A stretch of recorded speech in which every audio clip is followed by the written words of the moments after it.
everybody. Welcome to the garage. And strangely enough, Pete, can you smell Petrol?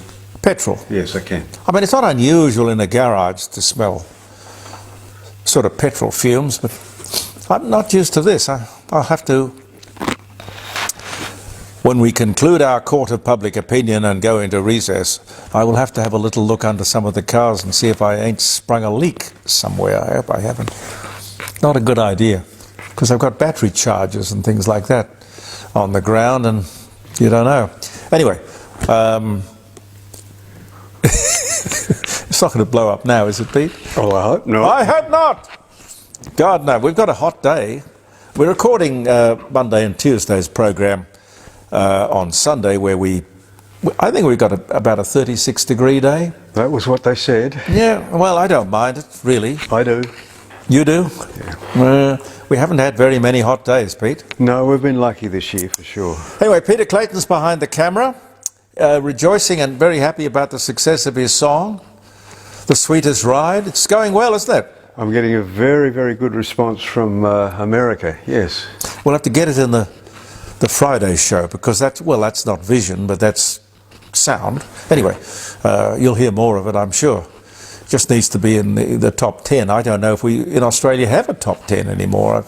I lose track of what the music stations are doing. I do know that the RBA meets today, Monday, to decide what the interest rate announcement is going to be tomorrow. Well, it's pretty obvious, isn't it? The interest rates are going to be on hold, and probably for all of the year, with maybe a cut towards Christmas.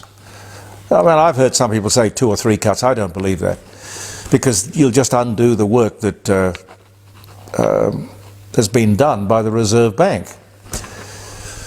Historically,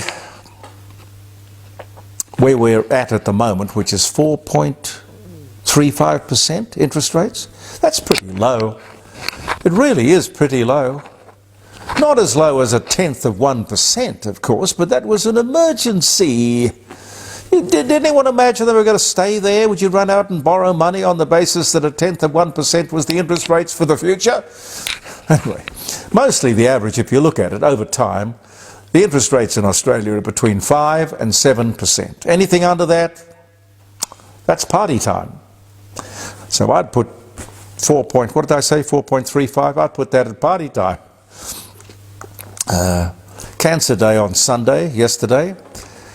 All very worthwhile. Friday, this coming Friday, is Pizza Day. Did you know that, Pete? No, I didn't. Pizza Day.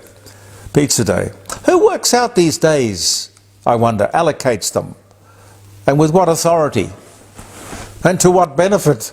I mean, do people go out and buy more pizzas because it's Pizza Day? I have no idea. And don't forget, it's Lunar New Year next weekend. Chinese New Year. Yum yum. More like yum yum cha. I love Chinese food. Just love it. I love it. Another month of record real estate prices.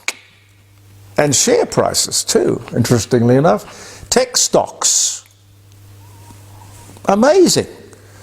Meta. They're the people who own Facebook, to whom we are posting this very program on this very day, and you are looking at it. And that's sort of being bounced around because Andy Martin takes a podcast off that, but Meta is up 20% in one day. 20% in one day. And a big jump in Amazon as well. I don't know what's driving it. Anyway, it's unbridled optimism or something. This is interesting. Victoria has the best beaches. Never heard of such a thing. Victoria has the best beaches forever. New South Wales and Queensland have been acknowledged as having the best beaches possibly in the world. Except last year, when a little beach that I'd never heard of on Kangaroo Island here in South Australia was named internationally with great fanfare as the best beach in the world. But Victoria? I don't know who makes those pronouncements or judgments either. You're probably much better travelled than me. I like sticking close to home. So next Friday, I thought, maybe if you got a moment and you are well travelled, you might ring me Friday morning at the dining room table, jeremycordeaux.com, and tell me what you think is the best beach in the world. Maybe you don't care, maybe you do, I don't know. But it wouldn't be a bad job, would it? You go and travel the world and find the best beaches in the world. Be a fabulous job.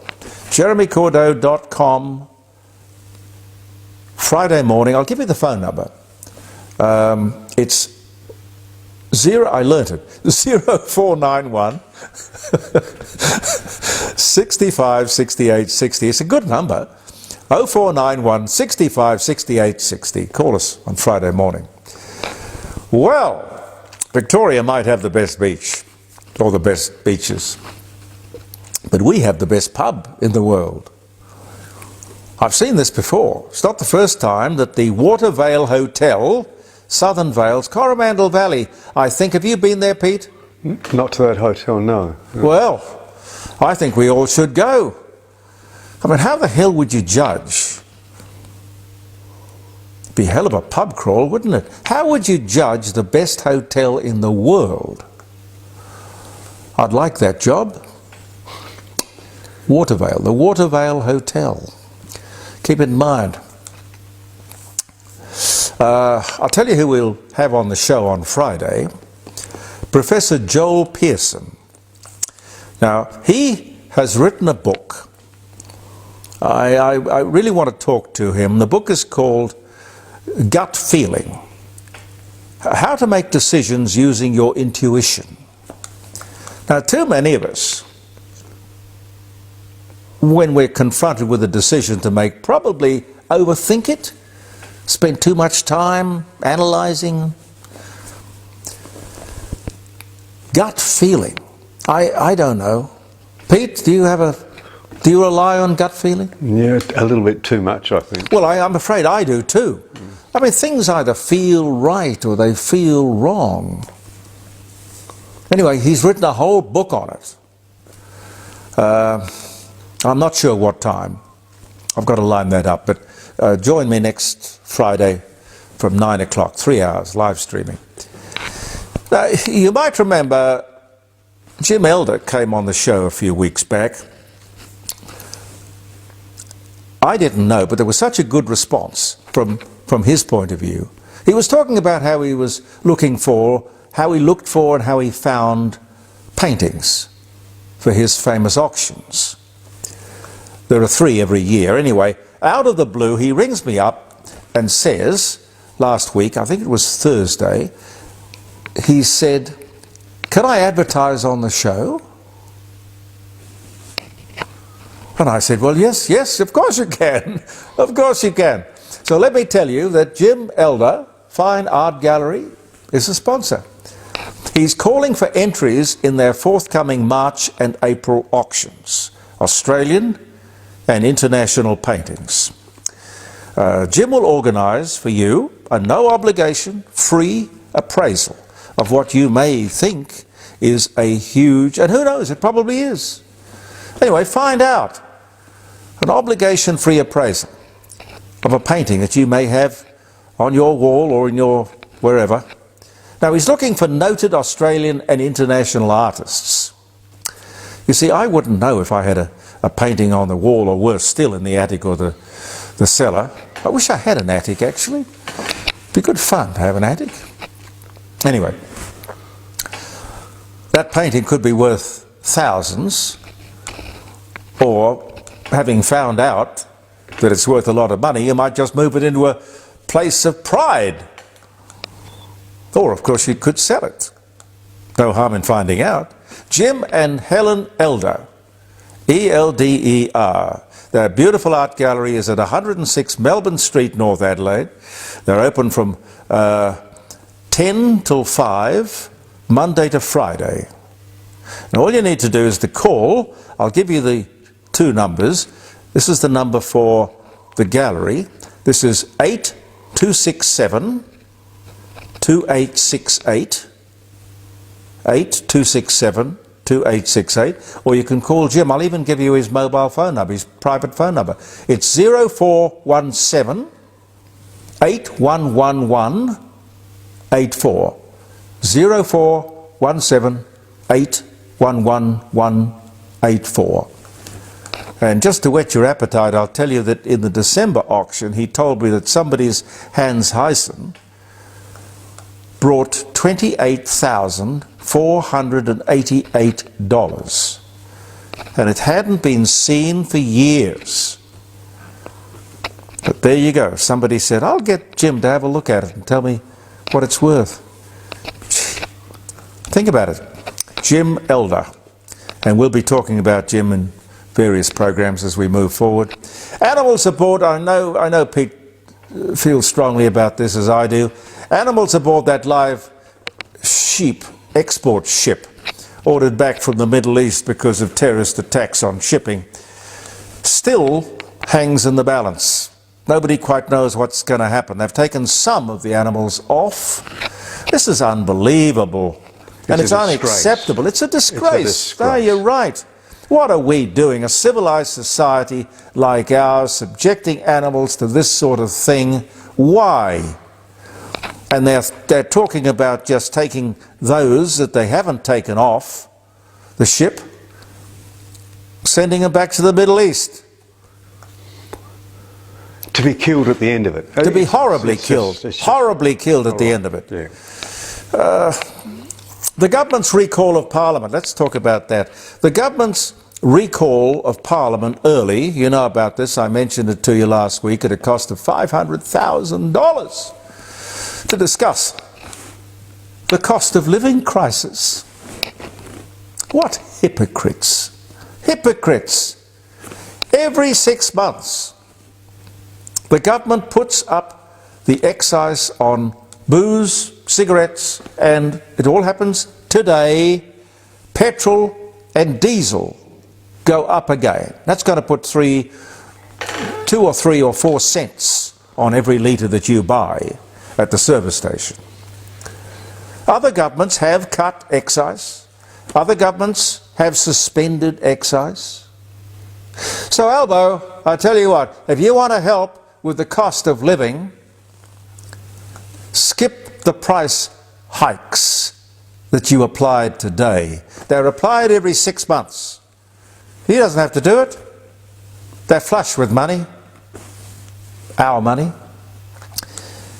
And on the Prime Minister's tax backflip, some facts I think that are worth repeating. First, it was never about giving any group money.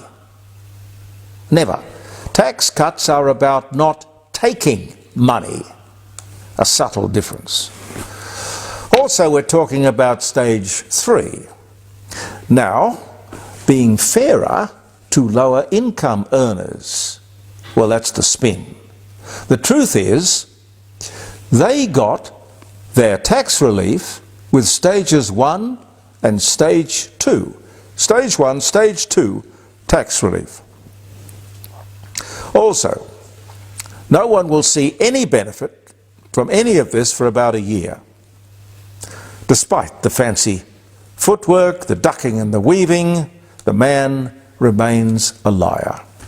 And I repeat, I'm retired, I'm not talking through my pocket.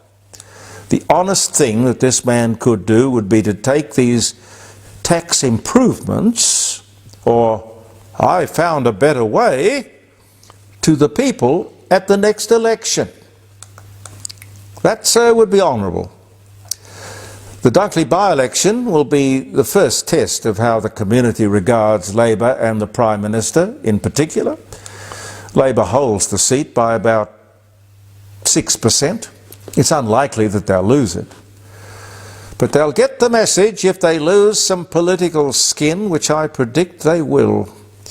And closer to home, Peter Malinauskas, the Labor government here in South Australia, he came to power on the promise that they would put an end to ramping. You know that. And I have to tell you, we hit a record last month. Not that you'd know, because the media and the opposition don't seem to say very much, or if the opposition says much, it's not reported.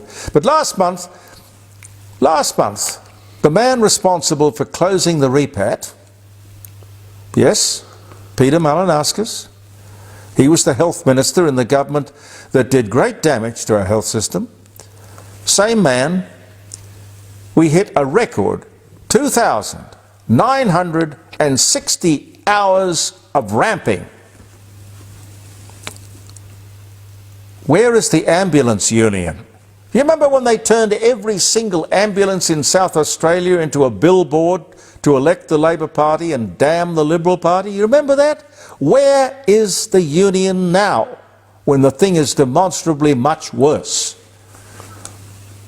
Mr. Premier, would you hang your head, sir? Would you apologise? Would you resign? Somehow I can't see it. Can't see it happening. I'll leave you with some dates. I hope you are having a very nice day. If it happens to be your birthday or your wedding anniversary, another year. It's quite alarming the way they flick by, I tell you. The poet Banjo Paterson, on this very day in 1941, he died at the age of 76. I don't know why they called him Banjo. I love the sound of a banjo. A banjo, yeah. Banjo Paterson. Skippy the Bush Kangaroo debuted on Australian television on this day in 1968. Patricia Hearst, 19-year-old newspaper heiress, was kidnapped by the Symbionese Liberation Army. Do you remember all of that? On this very day in 1974, she surrendered to FBI agents 19 months after. Oh, I don't know whether it was Stockholm Syndrome or what it was, but she seemed to find they were quite attractive in the end. I wonder what happened to Patricia Hearst. Leo Macleay, I like this one. Leo Macleay resigned as Speaker of the House of Representatives, Labor man, after his $65,000 compensation payout due to a bicycle accident. He was riding, 1993 was the year, this was the day. He was riding his bicycle around Parliament House. Now, I don't know, they called him forever and a day, they called him Leaping Leo. Anyways, he falls off his bike and we pay $65,000. Gee. Bob Marley was born in Jamaica in 1945. Klaus Barbie expelled from Bolivia to French Guiana. Arrested, brought to France, charged with 8 counts of crimes against humanity. He was known as the Butcher of Lyon. Yeah, in 1983 on this day, astronaut Alan Shepard hits 2 golf balls on the surface of the moon during the Apollo 14 mission. 1971 was the year, this was the day. Kaiser, My Fair Lady's Seamless Stockings. 1959. Can people still buy stockings today? Well, I don't know. Pete? But people have pantyhose, don't they? Well, I suppose, I don't know, but a lot of women don't wear dresses anymore. They wear slacks. Maybe they don't wear pantyhose. Maybe they don't wear stockings. I don't know. Anyway, Kaiser, My Fair Lady's Seamless Stockings, 12 shillings and 11 pence in Adelaide on this day. Goodbye. 1959. Omar Sharif got married in 1955. The Duke of Beaufort died, 83. Once said he spent 4,000 days of his life fox hunting. Well, that's nothing to be proud of, I wouldn't think. 1984. I think I'd be barracking for the foxes. I don't have anything against dukes, but